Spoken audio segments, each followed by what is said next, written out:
দেয়ালের যে লেখাগুলো যখনই দেখি অবাক লাগে, এত কথা কিভাবে এদের মনে আসলো।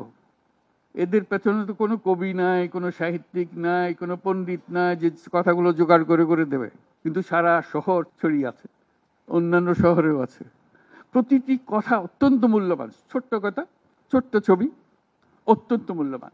শুধু বাংলাদেশের মানুষ উতলা হয়ে গেছে নতুন বাংলাদেশ করার জন্য, তাই না?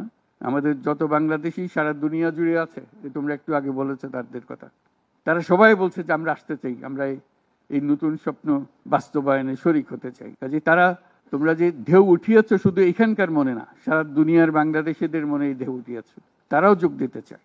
যারা বাংলাদেশি নয়, অন্যান্য দেশের তরুণরা, তারা বলছে আমরাও দেখতে চাই, কারণ আমাদের দেশেও এরকম দরকার। কাজে এটা কোনো সীমাবদ্ধ নয় যে বাংলাদেশের মনের মধ্যে তোমরা একটা প্রচন্ড ঢেউ জাগিয়ে দিয়েছ, প্রচন্ড স্বপ্ন জাগিয়ে দিয়েছ। তোমরা সারা পৃথিবীর তরুণকে জাগিয়ে দিয়েছ যে এই তরুণদের হাতেই সৃষ্টি হবে নতুন পৃথিবী। কাজেই তোমরা যেটা করলা সেটারই একটা সূত্রপাত, তরুণদেরকে দিয়েই নতুন পৃথিবীর সূত্রপাত। এটা শুধু নতুন বাংলাদেশের সূত্রপাত না, এটাই নতুন বাংলাদেশের মাধ্যমে নতুন পৃথিবীর সূত্রপাত করছো তোমরা। তোমরা ইতিহাস।